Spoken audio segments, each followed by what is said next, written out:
There are always some mean girls in high school, right? But it turns out I am one of them. And I don't even. Hello, guys. I'm Lee. I'm 15. I'm a normal girl, mediocre in appearance, average grades, and I'm a bit chubby. But one day, I received a love letter in my school closet. I read the paper and couldn't believe my eyes. That night, after I came back from school, I did something pretty crazy. I pretended to be Sarah and texted. But one day, Dave texted me that he wanted to see me after school. I was so worried. I couldn't see him. One afternoon, Dave texted me to meet at a basketball game that Friday. He seems very serious about. The next morning, when I went to school, I tried to get to the class early and put juice bottle on Sarah's table. That night, Dave texted me and said he couldn't see me at a basketball match. I told him I wasn't feeling well, so I went home to rest early. After hearing me say that, he was very worried about me and told me that tomorrow he would send me a gift, which would make me better. But at that moment, Sam came to my house, and she wanted to talk to me. She rushed into my room and said angrily, "I've already known what you've done. Isn't that too much?" Then she told me she saw the syrup bottle in my backpack. I was surprised and worried. But then I told Sam it was time for those bad girls to pay the price. But Sam said angrily, "You're ridiculous. Sarah is not a bad person. She's very friendly. She's also been very nice to you. Was you so jealous that you had to lower yourself to hurt her? You know, you're the only bad girl here." Then Sam angrily left, and I had to stand there alone. I was dumbfounded there. What had just happened? What I had just heard? What a mean girl I was. That was not true. Sam was my friend. Why would she say that to me? She stopped calling me a fake, and then calling me a bad guy. She was too much. But Sam's words kept stucking in my head, and I kept thinking about it. Sarah had never hurted me so. Why did I treat her so badly? I really did it wrong. I couldn't sleep that night. I felt very guilty. I let things get out of my control. Why did I do this to Sarah? Just because I hated her because she was prettier than me, or because Dave, he cared about me? But it wasn't him who really cared about me. It was just because he thought I was Sarah. All the thoughts that were hanging around in my head made me not know how to solve the mess I caused. The next day, Dave left a new gift box on the top of the vending machine. I kept looking at it without knowing if I should take it. Then suddenly, a friend saw that box, so he took it down, and he saw the name Sarah, and he ran into the classroom and gave it to Sarah. It happened so fast, I didn't even have time to react. All I could do was follow him to see what would happen next. Sarah and her friends gathered to the box and kept saying, "Dave, is that the guy you're having crush on?" I found Sarah's face was getting a little red when I heard my friend saying that, and I realized she really likes Dave too. She looked happy to get a gift from Dave, but she saw everything I did bad. Sam was right. I was a bad guy, not Sarah. Sarah was right. I was a bad guy, not Sarah. I handled this before Dave and Sarah met, and they both found out. I handled this before Dave and Sarah met, and they both found out the truth. And I texted Dave and asked him to meet at the park where I saw him, and I saw him there, and he seemed pretty excited to wait. And then I told him to tell him to let me explain first. And I told him I wasn't Sarah, and I was just doing this because I was tired of being a loser my school. But I didn't expect this to go too far. I'm so sorry. I told him that Dave was a little confused and angry at first, but he said that he was also the one who no one knew, so I understood what it felt like, but he needed time to get this. Yeah, well, he got off the phone and I ran out.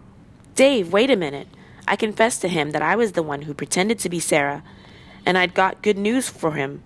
And I said, "Dave, Sarah actually likes you too, and now you need to confess your feelings to her." He was skeptical and asked, "You're not lying this time?" I said, "I swear, she really has a crush on you. Please let me pay this off. I'll help you." He was so happy to hear those words. I helped him pick out a gift for Sarah and took him to find Sarah. It was finally a success when the two of them were together. As for my best friend Sam, I went to find her to apologize and thank her for being a good friend, and she made me understand everything I did wrong. As for my best friend Sam, I went to find her to apologize and thank her for being a good friend, and she made me understand everything I did wrong.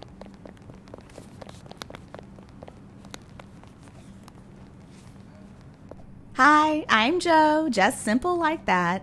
When I was a kid, my father didn't appear in my life. And trust me, giving birth doesn't mean that you can become a father and mother. Now I'm going to share with you all my feelings. When I grew up, I didn't have my dad beside me. That's right. Since I could remember things, I have never imagined how the existence of a father in my family would be. When I was a kid, I was good at social science subjects, especially literature. But once, my teacher gave me 1 point for essay writing.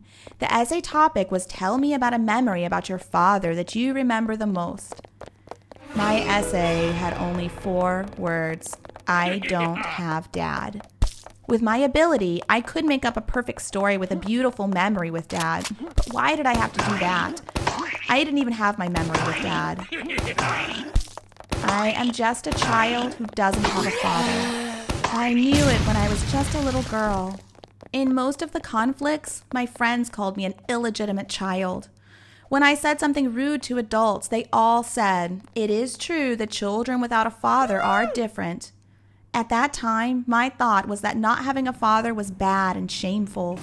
Everyone always made fun of me, mocked me, and scolded me because of that. But it's just nothing compared to the sadness that my mom and I have had to put up with. When my mother got sick, an 8-year-old child like me had to run in the middle of the night to ask for help. On the Tet holiday, when everyone gathered together and enjoyed the holiday, my mom and I just stayed at home and kept going in and out of the house. When seeing the kids in my neighborhood rush to the door to meet their father, and then their father lifted them up and sat on his shoulder, I longed to be like them. I longed to be carried on my father's back and even to pester for balloons and candies. That feeling, I've never had. And all of my childish desires were vented on my mom by me. I insisted on pestering my mom for that, and then I was angry with my mom. Why did other children have fathers and I didn't? I remember when I was 7, my mom asked, "Which present do you like to receive on your birthday?" I replied, "I want my dad." My mom looked at me, hugged me, and then sobbed. She also apologized to me. When I grew up, I realized that there were many children not having a father like me. They always wanted to call out the word dad once in their lifetime and to be embraced by their dad. In the 21st century, being a single mom doesn't seem so bad. But at the time when I was growing up, especially in Eastern countries, concepts of love and marriage were still very strict. The time when a woman was pregnant without a husband was a sin. The time when a child was born without a father's name on the birth certificate was a shameful thing. I didn't know my mom had to be down on her knees to beg my grandfather to forgive her. When going out, she had to use a hat to cover herself. I didn't know how much my mom had put up with to give birth to me and take care of me.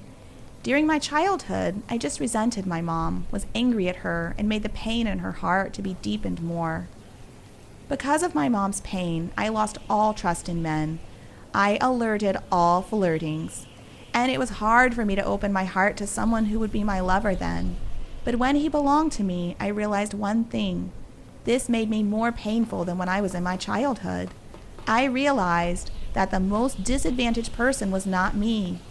It was not me who suffered all of the pains. It was my mom.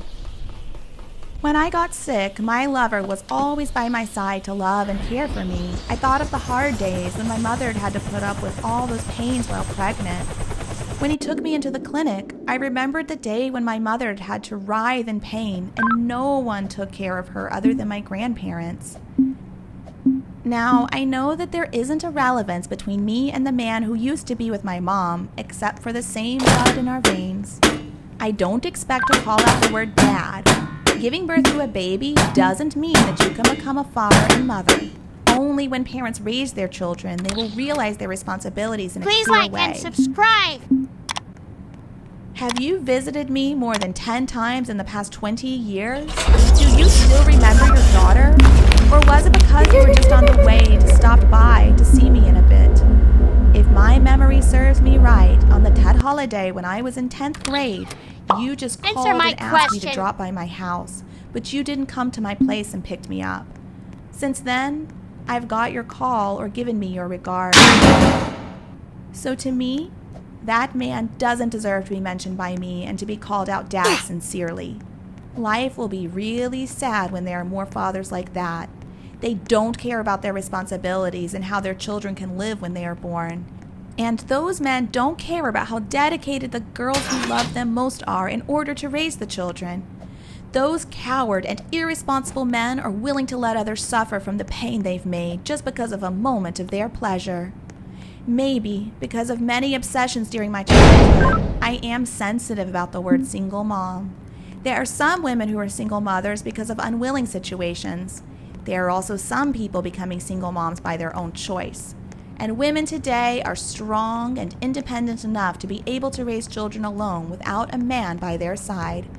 But I still think that no one can replace the role of a father in the hearts of the children. If one day I meet that man, I will definitely be proud of myself. Although I don't have my dad by my side, I am stronger and more independent than others. Despite all the pain in my heart, I still think all of the things that happened to me. I am confident to say that I love the version of me in the current time, and I will never let my children have a miserable life like me. Thanks for listening to me. I hope the sad story I've shared will not make you guys pessimistic like I used to be. Goodbye for now. Hi, my name is Carrie. I'm a final year student. Last year, I got a white blood cell disorder, so I went to school 6 months later than my friends. Every day, I got bored with infusions and tests. One day, the doctor said things got better and I could go back to school. I was over the moon. I carefully prepared for coming back to school with my friends. I took care from my appearance to all the knowledge of the subjects that needed to be prepared. The next day, I asked my parents to take me to school in order not to be late. And everything was good to me. I asked for a letter of a return to class and just showed it to the teachers so they could let me in. In math lessons, I gave Miss Asley the letter and explained why I'd missed so much of the year. And it seemed that her expression changed a bit, but I didn't notice it. And when I was about to return to my seat, suddenly my teacher called out the name Carrie John Dallas. Yes, I told her reflexively, and she gave me a cold stare and told me to go back to my seat immediately. And I didn't notice that troubles would come. The next days, to help me catch up with my friends in school, my parents hired a tutor for me to study all the subjects, included maths. Only after 3 months, I finally caught up with my classmates. But because of that, it took me a long time to study all the subjects, and I had to bring those materials to school to study with the subjects in school. One time during math class, when I was listening to a lecture and combined with the materials that the tutor gave me to take notes to make it easier to understand, my teacher suddenly caught me seeing my notes and grabbed it. And with a threat, she angrily said, "There's no way that you or anyone bring another teacher's notes in my class. Remember this." Then she took my notes and gave me a cool stare as a bonus. This made me confused because there was no way to say that I could use other materials in the different subjects. Since then, Miss Ashley kept an eye on me and even moved me to the corner of the class so she wouldn't have to see me raise my hand to speak. I don't know if I did something wrong to my teacher, making her not like me that way. I told to myself if I apologized to her, there was nothing happening anymore, and maybe it was just a misunderstanding. So when there was an activity, I tried to nominate myself to join in. But the host of the event was Miss Ashley, and when she saw my nomination, she easily got mad and threw it away. But I was not going to give up and meet only her to explain. I didn't expect when she was holding coffee on the street, and due to my carelessness, I was too hasty and bumped into her. This time, when I didn't explain anything yet, Miss Ashley got angry and walked away. Before she stormed away, she said, "What a naughty girl." And that's it, without understanding. Now I was hated by her. Another day, I wore a new dress to class, and I swear I didn't wear makeup and looked exactly like all the other girls at school. But when Miss Ashley's math lesson started, public embarrassment started to spread. As you can see in my class, there are some very outstanding individuals, but there are also some individuals like Carrie who always pay attention to her for looks and intelligence. I was angry because I was not like that girl she was talking. Actually, I loved math, but even what I wore made them talk about? That was annoying. Since then, I hated studying math and had a hostile attitude every time I studied math. I rarely brought math books. Sometimes I dozed off, but I still maintained my perfect score. That was why Miss Ashley couldn't do anything, although she didn't like me at all. There was a man living near my house. We'd grown up together in the same neighborhood, so we always went to school and hung out together. One time, when we were walking on the street together, some of Miss Ashley's fave students, whose leader was Sarah, walked by and said, "Oh, wow, is it good? Look, she's playing with a new light." Then they ran over and told Miss Ashley, I was so irritated with this problem. What really got to me was that Miss Ashley laughed along with them and did not care about it. It meant she agreed with them. I was so angry and grabbed my hand for but I said I had a plan to get back at her. I smirked and told James about my plan. So our plan to take my revenge began. First, Miss Ashley had a habit of drinking coffee, but she only brought espresso, which was really bitter, and no one could realize anything if someone put something in it. She always asked her favorite student, Sarah, to buy it. Then I deliberately bumped into Sarah and the cup of espresso dropped out of her hand. So she had to buy another one. I told James to stay at the coffee and put the same cup, but I'd already put something in it. Exactly what I had expected, because she was in a hurry. She took my prepared espresso and gave it to Miss Ashley. Then, in Miss Ashley's math lesson, I had a plan for her. First, she had a policy that if someone's phone rang in class, they have to answer on speakerphone.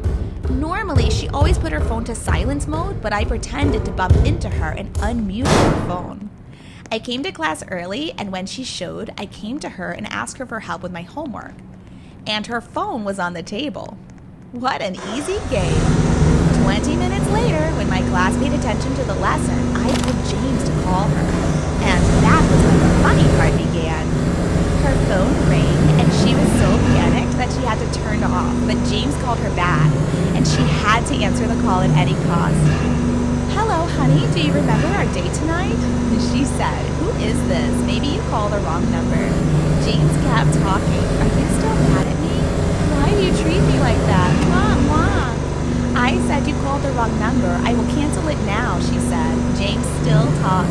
"Remember my baby. I'm waiting for you, huh? Goodbye, honey."